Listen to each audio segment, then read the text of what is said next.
ভোর ছলছল চোখে বাবার দিকে তাকিয়ে তার বাহু ঝাঁকিয়ে বলে, আপু প্লিজ। অরুণ দীর্ঘশ্বাস ছাড়ে। কেমন জেদ! ভোর তোমার মিস তোমাকে নিবে না, দেখে চলে যাচ্ছে। পাতা বাইক স্টার্ট দিয়ে চোখ বড় বড় করে চায় অরুণ সরকারের দিকে। তাকে কালারিং বানাচ্ছে ছোট বাচ্চার কাছে। হেলমেটের গ্লাস উপরে তুলে বলে, আশ্চর্য মিস্টার ভোরের বাবা, আমি কখন বললাম নেব না? আপনি তো ছেলেকে আমার সাথে পাঠাতে চাচ্ছেন না, যেন আমি কোনো ছেলে ধরা। শেষের কথাটা বিড়বিড় করে বলে পাতা। অরুণ চোখ ছোট ছোট করে চায় পাতার দিকে। শারীরিক দিক ও কথাবার্তায় নিতান্তই কম বয়সী মনে হচ্ছে। আর স্যার থেকে মিস্টার ভোরের বাবা, কেমন সম্বোধন! ভোর বাবার বাহু ঝাঁকিয়ে অনুরোধ করছে বারংবার। দেখুন মিস লতা না পাতা। পাতা মুখ মুচড়ায়। মিস্টার ভোরের বাবা, লতা আমার নাম, লতা আমার বোনের নাম। আমার নাম পাতা, পয়কার পা, তয়াকার পাতা, সিম্পল। অরুণ বিরক্ত হয় বেশ। মিস পাতাবাহার শুনুন, বাইক সাবধানে ধীরে চালাবেন, বলে দিলাম। ভোর কখনোই বাইকে চড়েনি। ভোর বাবার পারমিশন পেয়ে খুশি হয়ে বাবার গালে চুমু খায়। অরুণ ছেলের কপালে চুমু দিয়ে দরজা খুলে ভোরকে নামিয়ে দিল। ভোর পাতার পিছনে বসে পাতার পেট জড়িয়ে পিঠে মাথা রাখে। পাতা বলে, ভোর সরকার শক্ত করে ধরবে কেমন, আর প্রবলেম হলে বলবে। ভোর মাথা নাড়ে। পাতা বাইক স্টার্ট দিয়ে চলে যায়। অরুণ ছেলের যাওয়ার দিকে তাকিয়ে থেকে ড্রাইভারকে বলে। Follow her. আভারই ফ্রন্ট সিটে বসে। স্কুল চলাকালীন সময় ভোরের সাথে স্কুলেই থাকে। সে এতক্ষণ চুপচাপ সব দেখছিল। স্যার, ম্যাডামটা ভালোই, সব বাচ্চাদেরই আদর করে, বাচ্চারা তাকে অনেক পছন্দ করে। অরুণ আভারের দিকে তাকিয়ে বলে। বেশ খবর রেখেছি দেখছি হানাবি ভাই। আভারি মাথা চুলকে হেসে বলে, সব গার্জেনরা আলোচনা করে তো কানে আসে, তবে ম্যাডামকে একটু কিপটা মনে হয়। কি করে বুঝলে? সবাই বলা বলি করে তো, চাকরি করে নাচতে একটু জুতাই পরে আসে। প্রতিদিন টিফিনেও নাকি শুধু রুটি দিন, হাতে পুরনো ঘড়ি, ব্যাগটাও পুরনো। কত টাকা বেতন পায় অথচ। অরুণ জানালার কাছে হাত রেখে মাথা ঠেকিয়ে সামনে তাকায়। মিস পাতাবাহার তার ছেলেকে নিয়ে যাচ্ছে। আরবি ভাই, এক জোড়া জুতো বছরখানিক পায়ে দিলে, একই টিফিনে রোজ খেলে, ব্যাগ ঘড়ি পুরনো হলেই কিপটি হয়ে যায় কেউ, বুঝলে আরবি ভাই? শুধু বেতন পেলাম আর ইচ্ছে মাফিক খরচ করলাম। পরিস্থিতি এক হবে, পরিস্থিতি বিবেচনা করে খরচ করতে হয়। আভারি বুঝলো। স্যার, সবাই বলছিল আমি।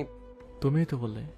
শোনো, লোকজন দূর থেকে দেখে পরিস্থিতি বিবেচনা না করে, বস্তা বস্তা সমালোচনা করে, হাসি ঠাট্টা করে, পারে না তাদের পাশে থাকতে আর সাহায্য সহযোগিতা করতে। বাস্তবতা অনেক কঠিন আরবি ভাই। আমার ছেলের পেছনে মাসে যত টাকা না খরচ করি, তার চেয়ে কম টাকায় অনেকের পুরো সংসার সামলাতে পারে। মিস আপনাকে অনেক ধন্যবাদ। ভোরের কথায় পাতা হেসে বলে, কেন? এই যে আমাকে নিয়ে যাওয়ার জন্য আর গতকালের জন্য। তোমার বাবা বকেছিল তোমায়? একটু একটু। ও দেখো, আজকে জেদের জন্য বকবে। তোমার বাবা একটা নকুচু লোক। দেখো দেখো এখনো পেছন পেছন আসছে। আমি কি তোমাকে কিডন্যাপ করবো নাকি? ছোট ভোর খানিকটা ভেবে বলল, আমার আব্বুর লাভ তো ঠিকই আছে, উঁচু না। কাকুকে নামিয়ে দিবে স্কুলে, তাই এসেছে। পাতা হাসে খানিক, ড্রাইভে মনোযোগ দেয়। কিছু সময় পর মলিন স্বরে জিজ্ঞাসা করে, তোমার আব্বু তোমাকে অনেক ভালোবাসে তাই না? ভোর হাত প্রসারিত করে বলে, অনেক। আব্বু বলেছে গাড়ি চালানোর সময় কথা বলতে নেই। বলেই কোমর জড়িয়ে ধরে। পাতা আর কিছু জিজ্ঞাসা করে না, হেসে বাইক চালানোয় মনোযোগ দেয়। আতিকুর ইসলামরা দুই ভাই বোন নেই। আতিকুর ও আশিকুর বাবা মা বেঁচে নেই তাদের। আশিকুর রহমান চাকরি সূত্রে চট্টগ্রামে থাকেন পরিবার সহ। আশিকুর রহমান শেদগাঁও থাকেন। বাবা মা বেঁচে না থাকায় তাদের মধ্যে দূরত্ব বেশ তৈরি হয়েছে। কালে ভদ্রে দুই ভাই কথা বলে, একে অপরের সাথে যোগাযোগ খুবই ক্ষীণ। যেখানে ভাই ভাইয়ের যোগ বন্ধন নাজুক, সেখানে দুই যা বাচ্চাদের সম্পর্ক আর কেমন হবে? সোশ্যাল মিডিয়ায় খানিকটা হাই হ্যালোর মধ্যে সীমাবদ্ধ। তবে কোনো পারিবারিক অনুষ্ঠানে যখন এক হয়, সম্পর্কের টানটা যেন একটু হলেও দেখা যায়। আতিকুর ইসলাম ও লুবমান ডাইনিং টেবিল। লাবণী আক্তার বাবা ছেলের পাতে ঝরঝরা খিচুড়ির সাথে কষা মুরগির মাংস, একটা সিদ্ধ ডিম কেটে অর্ধেক করে দুজনার পাতে দিয়ে লেবু শসা কেটে দিল। আতিকুর রহমান এক গ্লাস পানি পান করে খাওয়া শুরু করলো। লুবমান কষা মাংস দেখে বলল, পাতার টিফিন বক্সে দেখলাম ডিম আর খিচুড়ি, ওকে মাংস দাওনি? লাবণী আক্তার একটা চেয়ারে বসলেন। স্বামী ছেলেকে খাইয়ে বিদায় দিয়ে তবেই তিনি খাবেন। স্বামী কাচারি যাবে আর ছেলে হয়তো আড্ডা দেবে বন্ধুদের সাথে, নইলে চাকরির জন্য ইন্টারভিউ। আর সারাদিন বাড়িতে সে একাই থাকে। এতে অবশ্য তার কোনো সমস্যা হয় না। টিভিতে সিরিয়াল আর ঘরে টুকিটাকি কাজে সময় ভালোই কাটে। তখন মুরগি চড়াইনি, দেবো কিভাবে? আর ডিম তো দিয়েছি। লুবমান শান্ত দৃষ্টিতে মায়ের দিকে চায়। সে তখন এসএসসি পাশ করে কলেজে ভর্তি হয়েছিল সবে। একদিন হঠাৎ খালু আসে পাতাকে নিয়ে, হাতে লাগেজ। পাতা মাথা নিচু করে চুপটি করে দাঁড়িয়েছিল খালুর পাশে। চোখ ভেজা ছিল ওর। তখন পর্যন্ত সে জানতো পাতা তার খালাতো বোন। তারপর জানতে পারে পাতা তার মায়ের পেটের বোন। খালা খালু নিঃসন্তান ছিল বলে পাতাকে দত্তক নিয়েছিল 1 মাস বয়সকালে। বেশ ভালোবাসতো পাতাকে। পাতার 3 বছরের মাথায় খালা সন্তান সম্ভবা হয়। বছরের মাথায় একটা ছেলে সন্তানের জন্ম দেয়, নাম পাভেল। খালা খালু খুশি হয়। পাতা পাভেলকে নিয়ে সংসার ভালোই চলছিল। এরপর পাতা যখন 6-এ উঠে খালার আরেকটা মেয়ে সন্তান জন্ম হয়, নাম প্রিয়া। প্রিয়ার জন্মের পর খালা অনেক অসুস্থ হয়ে পড়েন। ছোট্ট পাতায় বোন প্রিয়াকে কোলে কোলে বড় করে। খালা খানিকটা সুস্থ হলেও প্রিয়ার দায়িত্ব পাতাকেই সামলাতে হতো। ছোট পাতা আরেকটা বাচ্চা সামলাতো। প্রিয়া বড় হলো। খালা খালু বেশ খুশি ছেলে মেয়ে নিয়ে। তবে পাতার জন্য ভালোবাসা আদর একটু একটু করে ফুরিয়ে যাচ্ছিল আগে থেকেই। পাতাও হয়তো বা বুঝতো নিজেদের সন্তান পেয়ে ছোট পাতাকে হয়তো ভুলে যাচ্ছিল। খালুর ধানের ব্যবসা ছিল। সেবার ঝড়ে তিনি ব্যাপক লস খেয়ে যান। অনেক ধার দেনা হয়। বড় যৌথ পরিবার চালাতে হিমশিম খেতে হতো। বাচ্চাদের লেখাপড়ার খরচ তো আছেই। পাতা 9-এ পড়ছিল বিজ্ঞান বিভাগে। তার টিউশনও বন্ধ হয়ে যায়। তাই খালু পাতাকে বাড়িতে রেখে যায়। বাবাকে সব খুলে বলে। বাবা খানিকটা রেগে যায়, সে রাখবে না পাতাকে। তার নিজেরও অভাবের সংসার, খালুও নিয়ে যাবে না। বেশ কথা কাটাকাটি হয়। কিশোরী পাতা সেদিন ভয়ে গুটিসুটি মেরে অশ্রু বিসর্জন দিচ্ছিল। খালু পাতাকে রেখে যায় আর বাবাকে বুঝিয়ে বলে, পাতা থাক কিছুদিন এখানে, ব্যবসার একটু উন্নতি হলে নিয়ে যাবে। খালুর ব্যবসা উন্নত হয়। যেটুকু লস হয়েছিল সেগুলো ভরপাই হয়ে অনেক লাভবান হয়। চালের দাম হঠাৎ বেড়ে যাওয়ায় সচ্ছলতা ফিরে ভালোই নামকরা ব্যবসায়ী হন তিনি। একটা চালের আড়ত খোলে। তবে পাতাকে আর নেয় না। বাবাকে বুঝিয়ে পাতার খরচ চালাতে থাকে। পাতা তার 1-1.5 বছরের ছোট। ধীরে ধীরে তাদের সাথে মানিয়ে নেয়। খালা খালু থেকে বাবা মাকে আব্বু আম্মু ডাকা শুরু করে। তবে মেয়েটা সবার থেকে কেমন যেন গুটিয়ে থাকে। খাচ্ছিস না কেন? বাবার ডাকে ধ্যান ভাঙলো লুবমানের। দীর্ঘশ্বাস ছেড়ে পাতে হাত দিয়ে বলে, মা, আব্বু, তোমরা পাতার সাথে অন্যায় করছো। একটু ভালোবেসে আদর করে বুকে টেনে নিলে কি হবে? তোমাদেরই মেয়ে, ভালোবাসার কাঙালও। তোমাদের কত ভালোবাসে, আর তোমরা এভাবে দূরে সরে রাখো কেন? আতিকুর ইসলামের কোনো ভাবান্তর দেখা গেল না। একদম স্বাভাবিক। লাবণী আক্তারের চাহনি একটু অশান্ত হয়। ওকেও তো ভালোবাসি, দূরে ছিল বলে টানটা একটু কম, এই যা। আর ও তো দূরে দূরেই থাকে। দূরে থাকে না তোমাদের নির্লিপ্ততায়, নিজেকে গুটিয়ে নেয়। দূরে ছিল বলে টান কম না, বরং বেশি হওয়ার কথা। মা, আতিকুর ইসলাম পানি পান করে গ্লাসটা শব্দ করে রাখে ডাইনিং টেবিলে।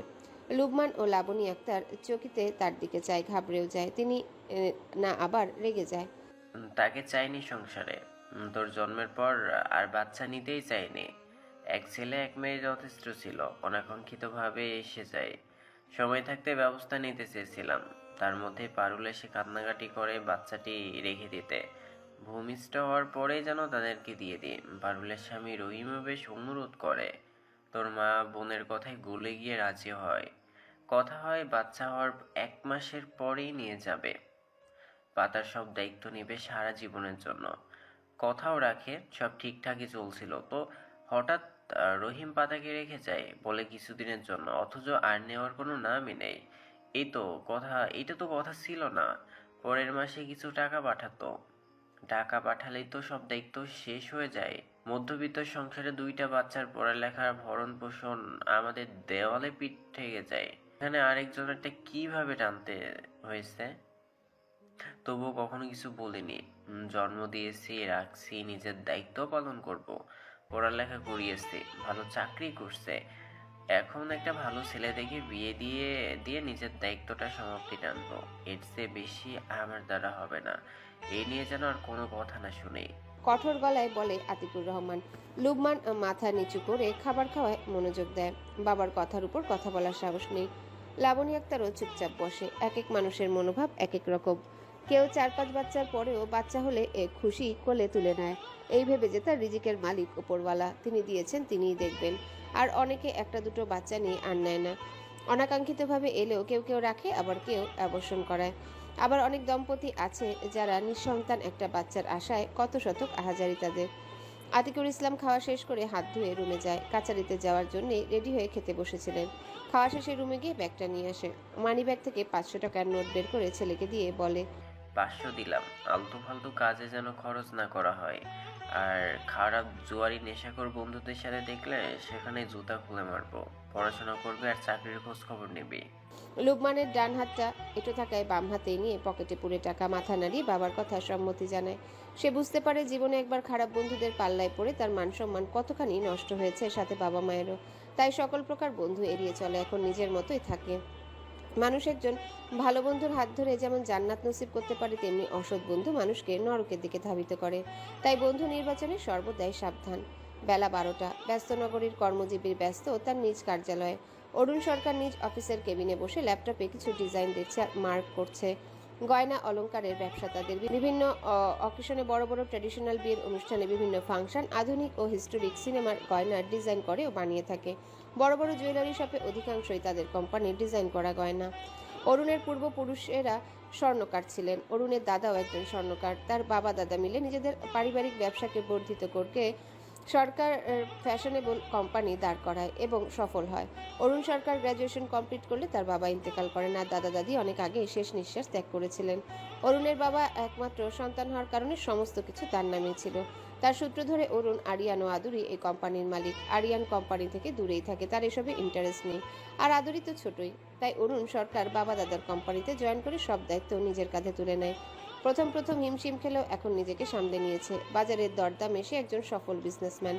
অরুণের কাজের মধ্যে কেউ একজন কেবিনের দরজায় নক করে। অরুণ খানিকটা বিরক্ত হয়েই বলে, কামিন।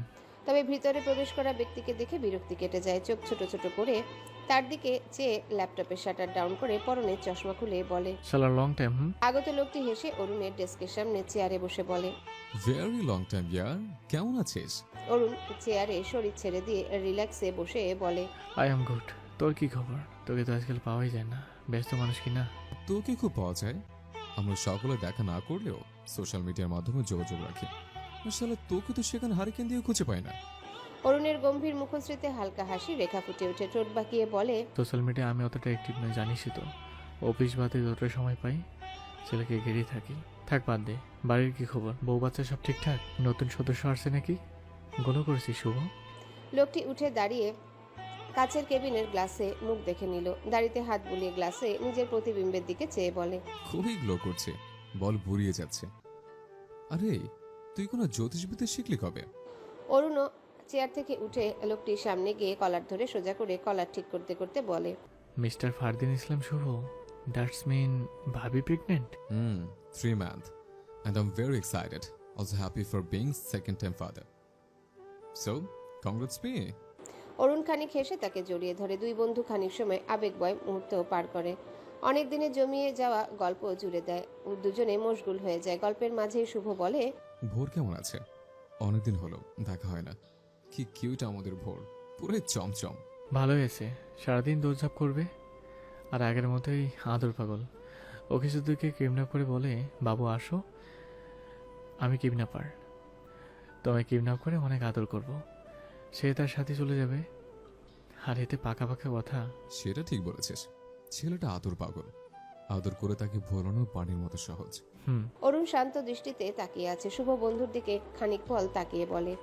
অরুণ নাক মুখ কুচকে গম্ভীর রূপে ফিরে আসে। Don't call me Aru, it seems like ladies. Okay ভাই, তবে নামটা সুইট। সরি, অরুণ সরকার। অরুণ চোখ রাঙানিতে শুভ খানিকটা সিরিয়াস হয়ে বসে। মিস্টার অরুণ সরকার, এখন ঠিক আছে? তুই কি আর বিয়ে করবি না? শোন, এভাবে আর কত কল থাকবি? You need to move on, come on ইয়ার। তোর পুরো লাইফ পড়ে আছে, এইভাবে একলা জীবন কাটানো যায় না। অ্যান্ড আই থিঙ্ক ভোরের জন্য একটা মায়ের দরকার।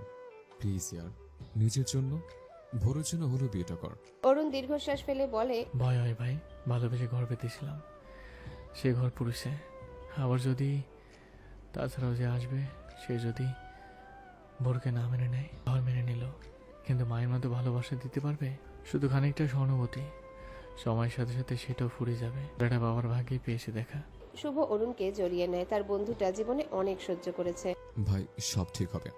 আর যদি সে তোর ছেলেকে মন থেকে মেনে নেয়, আদর্শ মায়ের মতো ভালোবাসে, ভোরকে একটা ভালোবাসাযুক্ত সুন্দর জীবন উপহার দেয়, ভোরের সাথে ভোর রাব্বুর জীবনেও শোক নামক চেহারা হয়ে আছে, কেউ আসবে না ভাই। ছোট বাচ্চারা মায়ের হাত ধরে নাচতে নাচতে স্কুলের মাঠ থেকে গেটের দিকে যাচ্ছে। মায়েদের কাঁধে তাদের ব্যাগ ঝুলছে।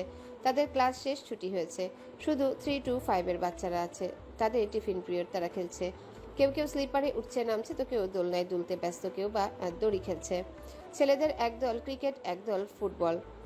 আবার কেউ কেউ ক্যান্টিনের সদাই আইসক্রিম খাচ্ছে। পাতার তাদের দেখে নিজের ছোটবেলার কথা মনে পড়ে। স্কুলে পড়াকালীন সেও অনেক খেলেছে। গোল্লা ছুট, জুতা বইছি, ইচিং বিচিং, ডাঙ্গুলি, মার্বেল গুটি, কানামাছি। একে ঋতু খেলতে গিয়ে একবার সে ধান ক্ষেতের কাদায় মাখামাখি হয়ে গিয়েছিল। একে ঋতু খেলায় একজন চোর থাকে, সে উবু হয়ে হাত শটাং করে আঙ্গুল পায়ের আঙ্গুলের সাথে লাগায়। হাঁটু ভাঁজ করা বারণ। তো চোরের পিঠে 2 হাত রেখে ভর দিয়ে একে একে বাকিদের ডিঙিয়ে যেতে যেতে খেলার বুলি আওড়াতে হয়। যেমন একে ঋতু, 2 ডাবল 2, 3 ঘোড়ায় চড়ি। পাতার বাড়ি এলে সে চোরের পিঠে হাত রেখে তাকে ডিঙিয়ে যেতে নিলে চোরটি আচানক সরে যায়। পাতা মাটিতে উবু হয়ে পড়ে ক্ষেতের কাদায় গড়িয়ে পড়ে। সবাই হেসেছিল অনেক। ক্লাস মিস দিয়ে খেলতে গিয়ে টিচারের বকাও শুনেছে অনেক। ভাবতে ভাবতে পাতা টিচার রুমে যায়, যেটা এখন ফাঁকা। সব টিচার ক্যান্টিনে খাবার খাচ্ছে। পাতার খেতে ইচ্ছা করছে না, খিচুড়ি দেখেই খিদে মরে গেছে। চেয়ারে বসে টেবিলে মাথা দিয়ে জানালার দিকে তাকিয়ে থাকে। ভোর স্কুল ব্যাগ কাঁধে নিয়ে টিচার্স রুমের সামনে উকি দেয়। মিস পাতাকে একা দেখে খানিকটা খুশি হয়। তার পিছনে আভারই তাকে বারণ করছে বারবার। ভোর বাবা চলো, স্কুল ছুটি হয়ে গেছে, ড্রাইভারও এসে পড়ছে। ভোর শোনে না। মাথা হালকা ভিতরে ঢুকে ভিতরে যাওয়ার পারমিশন চায়। মে কামিং মিস?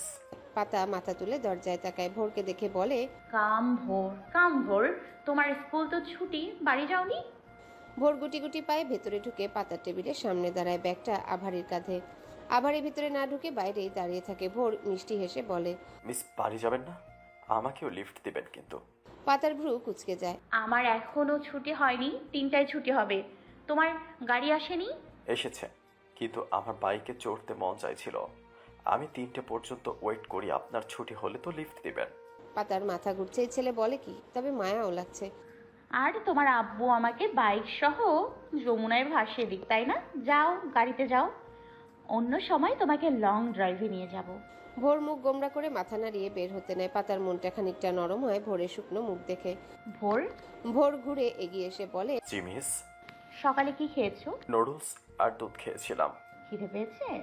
ভোর পেটে হাত দিয়ে বলে। একটু একটু। পাতা হেসে চেয়ার থেকে উঠে ভোরকে তুলে টেবিলের উপর বসিয়ে মাথার চুল এলোমেলো করে বলে, আমার কাছে টিফিন আছে, খিচুড়ি আর ডিম, খাবে? আপনি খাবেন না? খাবো, কিন্তু বেশি আছে, অতগুলো খেতে পারবো না, তুমি একটু কমিয়ে দেবে? তাহলে আপনি খাইয়ে দিবেন মিস। পাতা হেসে মাথা নেড়ে বোতল বের করে হাত ধুয়ে টিফিনের বক্স খুলে একটু ইতস্তত হয়। খাবার নষ্ট হয়ে যাওয়ার ভয়ে ভোরকে তো বললো, কিন্তু এই নবাবের ঘরের নবাব তাদের খিচুড়ি খেতে পারবে তো? সে বিসমিল্লা বলে অল্প খিচুড়ি আর ডিম ভোরের মুখে দেয়। ভোর চিবিয়ে খেতে থাকে আনন্দে। মিস আপনিও খান। পাতা নিজের মুখে তুলে, খিচুড়ি খারাপ হয়নি, ভালোই, তবে তার খেতে ইচ্ছা করছে না, তবুও গিলল। ভোর একটু খেয়ে বলে, মিস আর খাবো না, পেট ভরে গিয়েছে। পাতা জোর করে না, পানি খাইয়ে মুখ মুছে কপালে চুমু দিল। ভোর ডানগাল এগিয়ে বোঝায় এখানেও, পাতা সেখানেও চুমু দেয়। পরপর বামগাল থুতনি। পাতা তার আবদার পূরণ করে মাথায় হাত বুলিয়ে চুল ঠিক করে দিয়ে ভোরকে এগিয়ে দেয়। দরজার কাছে আভারির সাথে দেখা হলে আভারির কাছে ভোরকে দিয়ে রুমে ফিরে। ভোর আভারির দিকে তাকিয়ে দাঁত বের করে ক্লোজ আপ হাসি দেয়। আভারি মুখ ফিরিয়ে বলে, আমি স্যারকে সব বলে দেব। ভোর হেঁটে যেতে যেতে বলে,